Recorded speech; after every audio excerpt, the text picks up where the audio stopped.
So today I'll be showing you guys how to rank up in ranked arenas. Now before anything, I'll be talking about the AP system because a lot of people are still confused about the system, and I will admit it's still buggy. Now there's a good chance that most of you are watching this video because you're only earning 12 AP per match, and I'm gonna say this now, you're probably gonna keep earning 12 AP. That is not gonna change. Literally the only way that you can change this is by winning consistently or by being an Apex Predator in ranked. If you win 10 to 15 games in a row in arena, you'll start seeing your AP going up. Because the reason why your AP goes down to 12 is because you reached your highest MMR. If you guys don't know what MMR is, it's just like a hidden like skill-based matchmaking system in the game. So basically every time you lose, your AP will keep going down and down until you reach 12.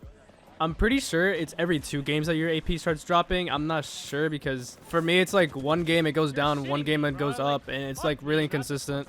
But from what I know, it's every 2 games that you lose. Now I've solo queued pretty much every single game. And yes, the rank system is a little broken. Like you can have an Apex Predator match up with like a diamond, a plat, and even a gold. I had a game where I queued up as a diamond and I had really cool teammates and I wanted to play with them again, but I couldn't because they were both in gold. And as you guys know, you can't queue up with gold players, but we were in the same match. So it was just like, how am I getting queued up with these players if I can't like invite them and play with them afterwards? So the rank system is a little bit broken. Just like keep that in mind. Now, if you're running a 3-stack, don't worry about this because this is literally just for solo queuers.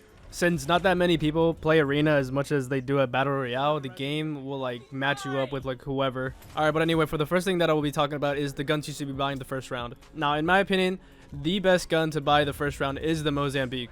Now, the reason why I buy the Mozambique every single first round is because you can max it out and still be able to buy a battery.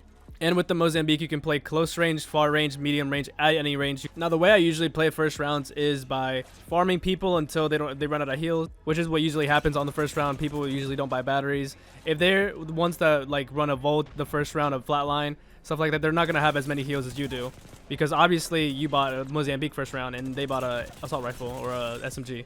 For the second round, I usually buy a flatline upgraded once with a tier 1 Mozambique, and what you buy beyond that, it's really your preference at that point, because like afterwards, if we're down 2-0, I'm gonna go to my old reliable carbine, which is what you're seeing right here. We're down 2, so the L-Star is the best gun in the game in my opinion. I just hate the gun. I've never liked it, but the guns I primarily use to win an arena are the carbine, the flatline, and the Mozambique. But you will have to adapt to your enemies. So in the event that your enemies are like sitting like far range and stuff like that, you want to use a charge rifle. Honestly, most of the marksman rifles are extremely good, like the G7 Scout, 30-30 repeater. Because if your enemy does want to play long range, I feel like the G7 Scout and the 30-30 repeater are extremely good weapons to go against that. If you do have any weapon suggestions, leave them down in the comments below and help other people as well. Because my opinion isn't the only opinion, and then you could have like a completely different opinion and a completely different set of guns that you use and that are effective to you. Now for the next, I always run a movement legend, like as you can see right here. This is the reason why I play a movement legend. I can just get out in and out of situations like that. In my opinion, team comp isn't really that important because in arena, it's really just about raw gun skill for the most part, as opposed to battle royale where abilities are pretty much what make or break your game. The one character I will say that is like extremely good in arena is Lifeline. I'm gonna be honest right now, I hate seeing a Lifeline on the enemy team because that's the reason why, as like if you watch my videos, you'll see like every single time someone is down, I immediately finish them. And that's because Lifeline in the arena can really make or break a round. She can literally turn a 1v3 to a 3v3 so fast if you don't get the finishes. Which leads into another tip, which is always thirst your kills. Even if you waste an arc star, always be looking to thirst your kills, because there's always a chance that the enemy might be able to stick a res.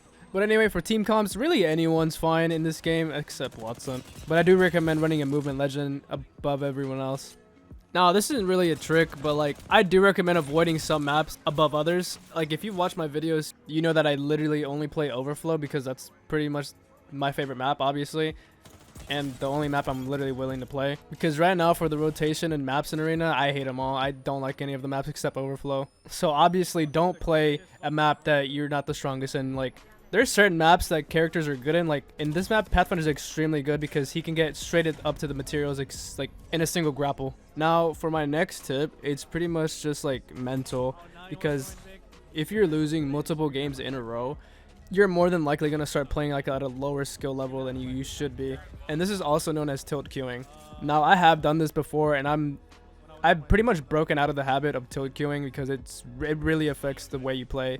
What I usually do is, if I lose 2 games in a row, I'll get off the game. I'll do something else. I'll play pubs. I'll play like regular arenas. I won't play anymore. This is primarily to like get rid of like major RP loss. Like if you're losing like multiple games in a row, obviously you're gonna lose a lot of RP, and your AP will go down as well if it's not already at 12. But it's also to keep your sanity, because everyone knows that Apex takes a toll on your sanity. Pretty much every one of my friends, all of like every single time I'm in a Discord call or whatever, they all know what this game does to me, what happens when I lose, what happens when I get like a bad teammate. They know, and I'm pretty sure it happens to not only me. So do make sure you're taking mental breaks from this game when you're playing for a long period of time too, because trust me, you'll thank me later. Now for my next and final tip, it's communication. This is extremely important, especially if you're solo queuing. If you're not communicating with your team, you are not going to be able to accomplish anything. Maybe, but not as effective. Let's say, oh, this guy is by himself. We should push him together, guys. Instead of just going and pushing by yourself, you should be like, guys, I think this guy is by himself. We should push him together, because a 3v1 is better than a 1v1, because obviously there's a better chance of all 3 of you guys taking care of the guy than one person.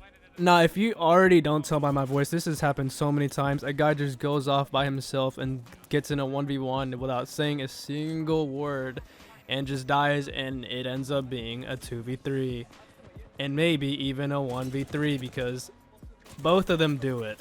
Both of them target singular people instead of pushing a single person together.